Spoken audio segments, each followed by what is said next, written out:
Elaine, if it's any indication of Castro's stature here, it's that some people at this event have labeled it a commemoration of the, quote, physical departure of their leader. They rarely use the word death when it comes to Castro. That's really interesting. You know, Manny, when I was out here earlier at Revolution Square, it was interesting to see that there were people of all generations, young people, old people, middle-aged people, and I wonder, based on your observations, have you noticed a difference at all in the way younger people or older people are reacting to this? Well, it depends really on where you are. Here, you will have people crying who are both from the older generation, who maybe were part of the revolution themselves or knew of it when they were growing up. The younger kids will also cry because their parents are crying.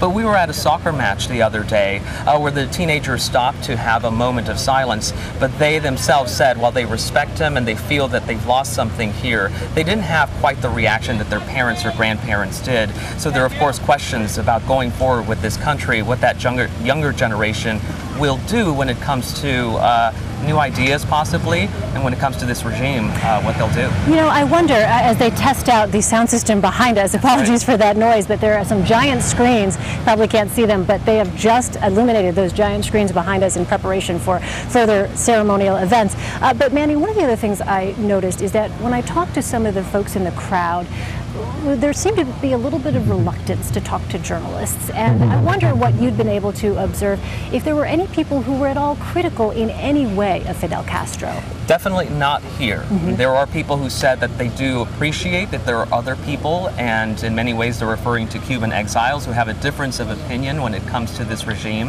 and how they view it, but they won't really say much more than that. As far as dissidents, we really haven't seen anything materialize as any protests on the island or anything like that. It seems like if they are saying things, they're doing it privately, and maybe they're letting this national period of mourning play out before they are willing to say much more. All right, Manuel Bojorquez, extraordinary to be with you here for this historic event. Thanks so much. Thank you.